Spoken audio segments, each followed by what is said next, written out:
नमस्कार. मी भाऊ तोरसेकर. तुम्ही बघत आहात प्रतिपक्ष. मित्रांनो, आज परत एकदा सुप्रिया ताईंबद्दल भाष्य करणं मला अगत्याचं वाटतं. यापूर्वीच अजितदादांच्या अपघाती आणि आकस्मिक मृत्यूनंतर जो घटनाक्रम घडला, त्यावेळेला अंत्यसंस्काराच्या निमित्ताने जी काही गर्दी लोटली होती आणि कॅमेरे रोखलेले होते, अशा वेळेला सुप्रिया ताईंचं तिथलं वर्तन हे खटकणारं होतं आणि त्याकडे अंगुली निर्देश करणारा, त्यावर बोट ठेवणारा बहुधा मी पहिला पत्रकार होतो. नंतर मीडियाने ते उचललं, देहबोली वगैरे. पण त्यानंतर सुनेत्रा वहिनींचा घाई गर्दीने शपथविधी झाला. विलिनीकरणाचा विषय बारगळत गेला आणि आता तर विलिनीकरण हा जवळजवळ बासनात गुंडाळलेला विषय आहे. इथपर्यंत गोष्टी येऊन पोहोचल्यानंतर मध्यंतरीच्या काळात संपूर्णपणे मौन धारण केलेल्या सुप्रियाताई, बारामतीच्या खासदार, या अर्थसंकल्पीय अधिवेशनाच्या निमित्ताने दिल्लीला गेल्या होत्या आणि दिल्लीला त्यांना काही पत्रकारांनी नेहमीप्रमाणे पकडल्यानंतर त्यांनी ज्या ज्या प्रकारे आपलं मतप्रदर्शन केलेलं आहे ते बघितल्यानंतर खरंच मला सुप्रियाताईंची दया आली. सुप्रियाताई इतक्या बुद्धू नाहीयेत. सुप्रियाताई आणि रोहित पवार यांच्यामध्ये मी जमीन आसमानाचा फरक करतो. सुप्रियाताईंमध्ये आपल्या पित्याकडून आलेला काही वारसा गुणवत्ता आहे. राजकारणाची पकड, राजकारणाची जाण, विषयाचं आकलन यामध्ये सुप्रियाताई ह्या नक्कीच सुपिरियर आहेत. रोहित पवारच्या 100 पटीने आहे. पण आपल्या तोंडाला आवर घातला तर आपण राजकारणामध्ये अधिक यशस्वी होऊ असं त्यांना का वाटलेलं नाही हे मला न सुटलेलं कोड आहे. अनेकदा सुप्रियाताईंनी अकारण केलेली वक्तव्य ही त्यांच्या राजकारणाच्या वाटचालीमध्ये अडसर बनलेले आहेत. तुम्हाला आठवतं, ज्या वेळेला निवडणुकीमध्ये 2019च्या निवडणुकीमध्ये धुव्वा उडाला होता, राष्ट्रवादी काँग्रेस आणि काँग्रेस पक्ष यांना मतदाराने साफ साफ नाकारलेलं होतं, तरीही ज्यांना बहुमत दिलं होतं त्या महायुतीमध्ये फूट पाडून शरद पवारांनी वाटमारी केली आणि मुख्यमंत्री पदाचं आमिष दाखवून उद्धव ठाकरे यांना आपल्या बाजूला ओढलं. जनतेने नाकारलेल्यांचा पाठिंबा घेऊन मुख्यमंत्री होण्याचं आमिष दाखवल्यावर उद्धव ठाकरे बळी पडले होते आणि जणू काय आपल्या पित्याने महानच राजकारण करून बाजी मारली. म्हणून त्या शपथविधीमध्ये सुप्रियाताई अक्षरशः वरमाई सारख्या मिरवत होत्या.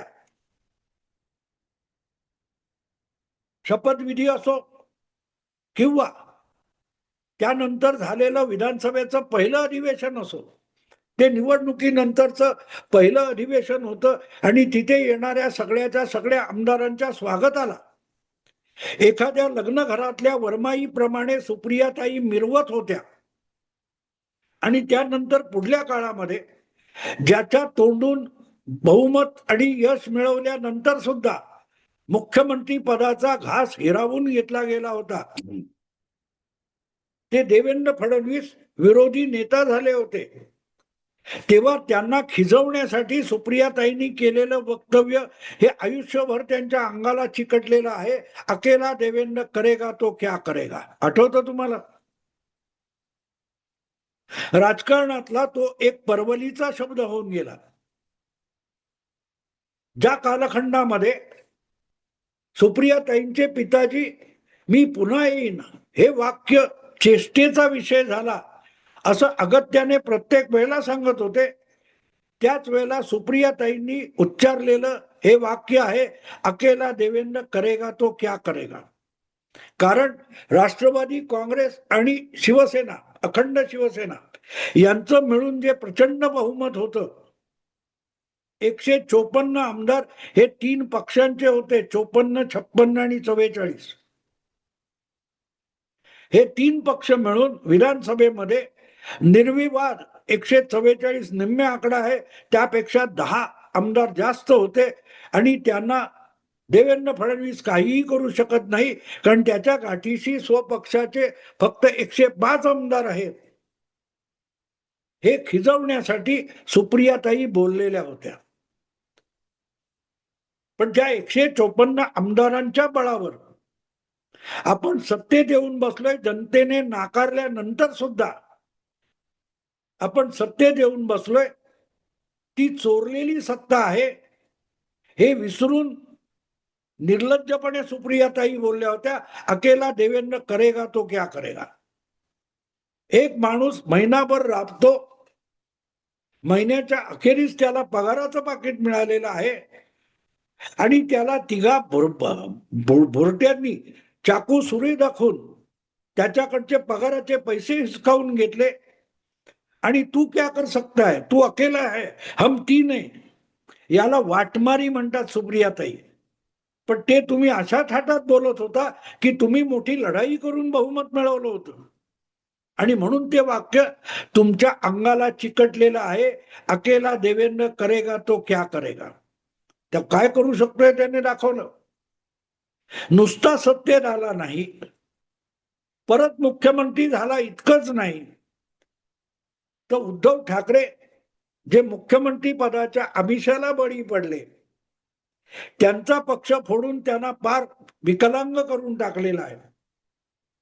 ज्या शरद पवारांनी तोंडचा घास हिरावून घेतला होता, त्यांना सुद्धा त्यांनी स्थापन केलेल्या पक्षापासून वंचित करण्यापर्यंत देवेंद्र फडणवीस अकेला लढला. आणि आज 5 वर्ष 6 वर्ष उलटून गेल्यानंतर सुद्धा सुप्रियाताई तुमची टवाडी होते, अकेला देवेंद्र क्या करेगा म्हणणं. वेळच्या वेळी शिकणं सुद्धा आवश्यक असतं. आपण बोललो, चुकलो, चूक अगदी कबूल जाहीरपणे करण्याची गरज नसते, पण परत आपल्या तोंडून काही चुकीचं वक्तव्य होऊ नये एवढी काळजी घेण्या इतका धडा शिकला तरी खूप असतं. आणि अजितदादांमध्ये ती क्षमता होती. धरणात पाणी नाही तर काय करू वगैरे बोलण्यावरून जे चुकीचं वक्तव्य केलं त्याचा प्रायश्चित्त करायला अजितदादा कराडला यशवंतरावांच्या समाधीजवळ जाऊन 12 तास उपोषण आणि मौनव्रत धारण करून बसले होते. पण त्यातून अजितदादा खूप काही शिकले हे नंतरच्या काळात दिसून आलेलं आहे. मला आठवतं, ज्या वेळेला अकेला देवेंद्र क्या करेगा असं सुप्रियाताई म्हणत होत्या, त्याच वेळेला पंढरपूरला भारत भालके नावाचे राष्ट्रवादीचे आमदार करोनामुळे मृत्युमुखी पडले होते आणि त्यांच्या जागी त्यांच्या पुत्राला उमेदवार करण्यात आलं होतं. आणि काँग्रेस आणि उद्धव ठाकरे यांचा पाठिंबा असूनही ती निवडणूक झाली. त्यामध्ये देवेंद्र फडणवीसांनी तिथे राष्ट्रवादी काँग्रेसचा उमेदवार पराभूत करून दाखवला होता. पण त्या निवडणुकीच्या आधी अजितदादा सुद्धा असं खिजवणारं वाक्य बोलले होते, आम्ही 3 पक्ष एकत्र आहोत, कौन माय का लाल आहे की जो आम्हाला पंढरपूरच्या पोटनिवडणुकीत हरवू शकतो, असं अजितदादा बोलले होते. तो मायका लाल मी आहे, माझं नाव देवेंद्र फडणवीस, हे पंढरपूरच्या पोटनिवडणुकीत देवेंद्र फडणवीसांनी करून दाखवलं. पण त्यानंतरच्या काळामध्ये अजितदादांनी असली निरर्थक पोकळ फुसरकी मारणारी वाक्य कधीही बोलले नाही, टाळली ती वाक्य. हे मी मुद्दाम आठवण करून देतोय आणि पर्टिक्युलरली सुप्रियाताईंना करून देतोय, कारण सुप्रियाताईंकडे आपल्या पित्याकडून आलेली काही गुणवत्ता आहे, प्रतिभा आहे, क्षमता आहे. जशी तुमच्या पित्याने गेल्या 50 वर्षामध्ये आपली गुणवत्ता मातीमोल करून टाकली, तो आपल्या पित्याचा वारसा घेऊ नका सुप्रियाताई. बोलावं कमीत कमी आणि करावं जास्त, आणि करावं असं की अख्खं जग तोंडात बोट घालून तुमच्याकडे कौतुकाने बघेल असं काहीतरी करा. तोंड आहे म्हणून बोललं पाहिजे आणि समोर कॅमेरा आला म्हणजे तर बोललंच पाहिजे, या भ्रमातून बाहेर पडा सुप्रियाताई. आणि हे करण्यासाठी तुम्हाला तुमच्या घरातच शिकवणी मिळू शकते. अजितदादांच्या पत्नी यांची शिकवणी लावा सुप्रियाताई. सुप्रियाताई त्यांची शिकवणी लावा. आठवतं ज्या वेळेला सुनेत्रा वहिनी 2024च्या लोकसभा निवडणुकीत सुप्रियाताईंच्या विरोधामध्ये बारामतीतून उमेदवार म्हणून, महायुतीच्या उमेदवार म्हणून उभ्या होत्या, तेव्हा त्यांना खिजवण्यासाठी सुद्धा असंच वाक्य बोलल्या होत्या सुप्रियाताई. संसदेमध्ये भाषण द्यावं लागतं. संसदेमध्ये तुमचा नवरा नेता आहे म्हणून मागत नाही. संसदेमध्ये गेलात तर नवऱ्याच्या आडोशाला राहून चालत नाही, पुढे यावं लागतं, भाषण द्यावं लागतं, अभ्यास करावा लागतो, अभ्यास करून भाषण द्यावं लागतं. नवरा फक्त कॅन्टीन मध्ये पर्स सांभाळायला उपयोगी असतो, असं म्हणत सुप्रियाताईंनी आपल्या नवऱ्याची बेअब्रू केली होती. पण सुनेत्रा वहिनींना खिजवलेलं होतं. पण त्याला चोख उत्तर सुनेत्रा वहिनी सुद्धा देऊ शकल्या असत्या, पण त्यांनी आपल्या नणंदेने मांडलेला टोमणा निमूटपणे सहन केला, बोलल्या नाही. सुनेत्रा वहिनी कमीत कमी बोलतात, पण करायचं ते करतात. यावर यापूर्वीच मी व्हिडिओ केलेला आहे, तर नवाने त्यांच्या कमी बोलण्याचं कौतुक इथे करण्याची गरज नाही. पण मला असं वाटतं की कमी बोलावं पण खूप करावं. क्रियेविण वाचाडता व्यर्थ आहे, अशी एक मराठीमध्ये उक्ती आहे. मला वाटतं त्याचा सर्वोत्तम आशय हा सुनेत्रा वहिनींना कळलेला आहे. आणि म्हणून आपल्या पतीचं अपघाती मृत्यू झाल्यानंतर आता जवळजवळ 3 आठवडे होत आले, पण सुनेत्रा वहिनींनी भाषणबाजी सुरू केलेली नाही. अनाठाई वक्तव्य तर देतच नाहीत. कितीही कोणी खिजवणारं बोलावं, डिवचणारं बोलावं, टोचणारं बोलावं, त्याला चोख उत्तर तिथल्या तिथे न देण्या इतक्या निर्बुद्ध सुनेत्रा वहिनी नक्कीच नाही. अरे साधा रस्त्यावरचा सामान्य माणूस किंवा कुठल्याही खेड्यातली किंवा चाळीतली बाई सुद्धा कोणीतरी डिवचलं तर खवळल्यासारखं तोंडावर फेकणारं उत्तर देऊ शकते. पण सुनेत्रा वहिनींनी असा कुठलाही प्रकार केलेला कधीही दिसला नाही. अगदी त्या दिवशी अंत्यविधीच्या वेळेला त्यांना हाताला धरून फरफटल्यासारखं सुप्रियाताई घेऊन जात असताना सुद्धा आपल्याकडून औद्धत्य दिसू नये याची काळजी सुनेत्रा वहिनींनी घेतलेली होती. आणि त्याच्याही पुढे त्यांची गटनेतेपदी 4थ्या दिवशी निवड होऊन उपमुख्यमंत्री पदाची शपथ घेतल्यापासून प्रत्येक कृती जर तुम्ही बघाल सुनेत्रा वहिनींची, तर न बोलता खूप काही करता येतं आणि न बोलता खूप काही करण्यालाच राजकारण म्हणतात, हे आपल्या कृतीतून पदोपदी सुनेत्रा वहिनी दाखवून देत आहेत.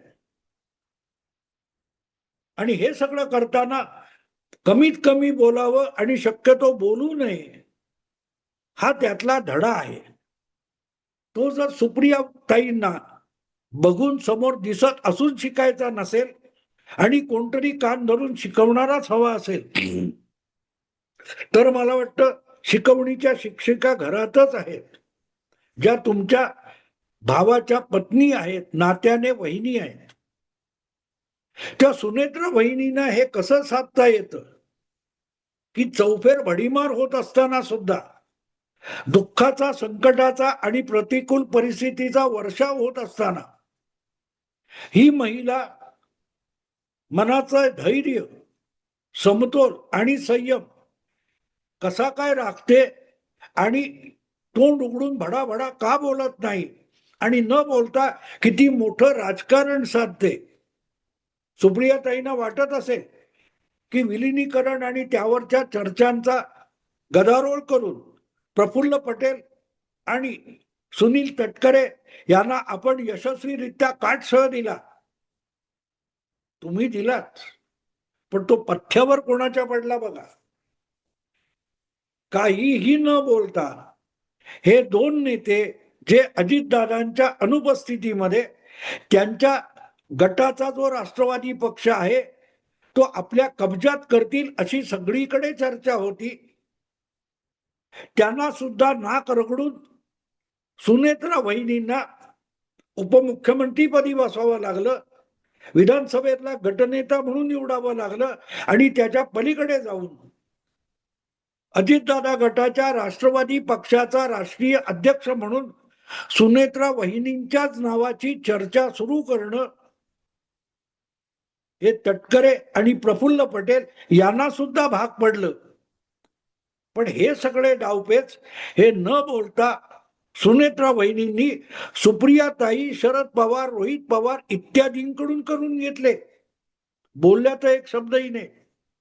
सुनेत्रा वहिनी एकही शब्द बोलल्या नाहीत. पण त्यांच्या वतीने त्यांचे डावपेच खेळण्यासाठी त्यांनी आपले सासरे बुवा, आपली नणंद, आपला पुतण्या यांना किती सराईतपणे वापरलं बघा. आणि त्यासाठी बोलावं लागत नसतं. त्यांच्या वतीने बोलणारे कोणीतरी त्यांनी पुढे केले असतील, ज्यांच्याकडे हे सुनेत्रा वहिनींचे प्रवक्ते आहेत म्हणूनही तुम्ही बोट दाखवू शकत नाहीत. इतक्या साळसूतपणे सुनेत्रा वहिनींनी राजकारणात केवढा गेम करून दाखवला बघा. 2 वर्षापूर्वी ज्या सासऱ्याने बारामती बाहेरचे पवार आणि बारामतीतले पवार असं म्हणत सुनेत्रा वहिनींची बाहेरून आलेली सून म्हणून हेटाळणी केली होती, त्या सासऱ्याला त्याच्याच बारामतीमध्ये असं बूच मारून ठेवलंय सुनेत्रा वहिनींनी की कहा भी न जाए चुप रहा भी न जाए अशी अवस्था शरद पवारांची करून टाकलेली आहे. निमूटपणे आपल्या ह्या नावडत्या सुनेला आपल्या पक्षाचा वारसा म्हणून उपमुख्यमंत्री झाल्यावर तिचं अभिनंदन करण्याची नामुष्की शरद पवारांवर आली.